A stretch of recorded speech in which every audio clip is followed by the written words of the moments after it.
LMC camera দিয়ে একটা normal phone থেকে কতটা নেক্সট লেভেলের ছবি তোলা যায় সেটা আপনারা সবাই খুব ভালো করে জানেন, বাট অ্যাপটা সবার ফোনে সাপোর্ট করে না, এটাই হচ্ছে প্রবলেম। এই ভিডিওটি দেখলে আপনারা 100% এলএমসি ক্যামেরা অ্যাপটা ইউজ করতে পারবেন। আচ্ছা, আপনি এই ভিডিও ডিসক্রিপশন বক্স চেক করবেন, একটা টেলিগ্রাম চ্যানেলের লিংক পাবেন। লিংকে ক্লিক করলে আপনার সামনে এরকম একটা টেলিগ্রাম চ্যানেল ওপেন হয়ে যাবে। উপরে একটা অ্যাপ দেওয়া আছে আর নিচে একটা পোস্ট দেওয়া আছে, দেখতে পাচ্ছেন। যাদের ফোনে এলএমসি 8.2 ক্যামেরা অ্যাপটা নাই তারা উপর থেকে এটাকে ডাউনলোড করে নিবে। দেখতে পাচ্ছেন আমি অ্যাপটার মধ্যে ক্লিক করেছি, জাস্ট ডাউনলোড হওয়া কিন্তু স্টার্ট হয়ে গেছে। আর নিচে দেখতে পাচ্ছেন একটা পোস্ট দেওয়া আছে এলএমসি 8.2 কনফিক্স। পোস্টের মধ্যে গুগল ড্রাইভ একটি লেখা দেখতে পাচ্ছেন। এই লেখার মধ্যে যদি ক্লিক করেন ওপেন অপশন পাবেন। ওপেন অপশনে যদি ক্লিক করেন আপনার সামনে এরকম ইন্টারফেস ওপেন হয়ে যাবে। এখানে দেখতে পাচ্ছেন অনেকগুলো কনফিগ ফাইল কিন্তু দিয়ে রাখছি। এই কনফিগ ফাইলগুলোকে আপনি ডাউনলোড করে নেবেন। আমি এখান থেকে জাস্ট একটা ডাউনলোড করে জাস্ট প্রসেসটা আপনাদের দেখাচ্ছি, আপনারা চাইলে সবগুলো ডাউনলোড করতে পারেন। ধরেন আমি একটা ন্যাচারাল ছবি তুলবো, এখানে ন্যাচারাল lmc.xml একটি ফাইল দেখতে পাচ্ছেন। এই ফাইলটার মধ্যে ক্লিক করতে হবে আমার। আচ্ছা, এই ফাইলে ক্লিক করার পর এরকম ইন্টারফেস শো হবে। এখানে ডাউনলোড আইকন আছে, ডাউনলোড আইকনটিতে আমাদের ক্লিক করতে হবে। তারপর আপনাদের সামনে এরকম অপশন চলে আসবে। আমি একটু জুম করে দেখাই। এখানে ডাউনলোড এনিওয়ে একটি অপশন আছে, এই অপশনে ক্লিক করে দিতে হবে। ব্যাস হয়ে গেছে, আমাদের ফাইলটা কিন্তু ডাউনলোড হয়ে গেছে। আচ্ছা, এখন আমরা ব্যাকে চলে আসবো। এতক্ষণ হয়তো আমাদের অ্যাপটা অনেকটা ডাউনলোড হয়ে গেছে। আচ্ছা, অ্যাপটা এখনো ডাউনলোড হয়নি। ডাউনলোড হয়ে গেলে আমরা ইনস্টল করতে পারবো। ফেসবুক, ইউটিউব, ইনস্টাগ্রাম, টিকটকের ফলোয়ার, সাবস্ক্রাইবার কিনতে চাইলে এই হোয়াটসঅ্যাপ নাম্বারে যোগাযোগ করতে পারেন। আচ্ছা, অ্যাপটা ডাউনলোড হয়ে গেছে। ইনস্টল করার জন্য আমরা অ্যাপটার উপর ক্লিক করব। এরকম অপশন আসবে, আমরা সেটিং এ চলে যাব। তারপর এখানে আমরা টেলিগ্রাম অ্যাপটা খুঁজে বের করব এন্ড টেলিগ্রামের যে পারমিশনটা আছে ওটাকে ইনেবল করে দিব। ওকে, নাও আমরা আবার অ্যাপ আইকনের মধ্যে ক্লিক করব।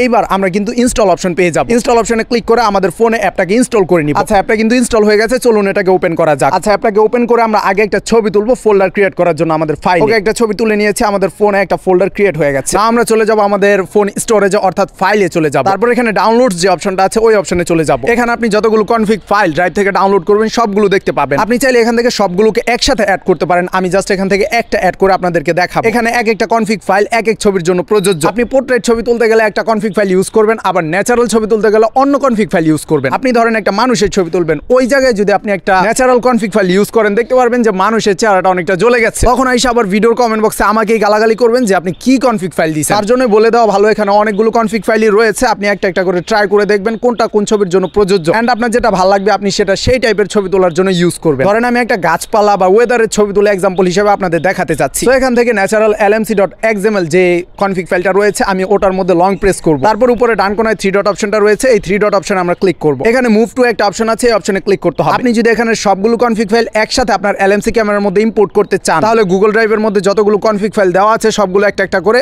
ডাউনলোড করে নেবেন। তারপর এখানে আসার পর আপনি সেম ইন্টারফেসটাই কিন্তু পাবেন। আমি যেমন একটা এখান থেকে সিলেক্ট করে 3 ডট অপশনে ক্লিক করছি, আপনি একটা সিলেক্ট করবেন না, সবগুলোকে একসাথে সিলেক্ট করে নেবেন। তারপর 3 ডট অপশনে ক্লিক করে সেম ভাবে মুভ টু অপশনে ক্লিক করবেন। এখানে যদি আপনি একটু নিচের দিকে চলে যান এলএমসি 8.2 নামে একটা ফোল্ডার পেয়ে যাবেন, যেটা আমরা একটা ছবি তোলার মাধ্যমে ক্রিয়েট করছিলাম। এই ফোল্ডারটার মধ্যে ক্লিক করবেন, তারপর মুভ হেয়ার এই অপশনটার মধ্যে ক্লিক করে দিবেন। ওকে, ফাইলগুলো কিন্তু মুভ হয়ে গেছে। এখন আপনি আপনার এলএমসি ক্যামেরার মধ্যে ফাইলগুলো পেয়ে যাবেন। এই যে দেখেন আমি ক্যামেরাটাকে ওপেন করছি, তারপর এই জায়গায় আমাদের দুইটা প্রেস করতে হবে। এই জায়গায় আমরা কনফিগ ফাইল দেখতে পাবো। আমাদের যদি একাধিক কনফিগ ফাইল থাকে তাহলে এই অপশনে ক্লিক করে আমরা সেগুলোকে ইউজ করতে পারবো। আপাতত আমি একটা অ্যাড করছি আপনাদের দেখানোর জন্য। নাও আমি ইউজ অপশনে ক্লিক করব।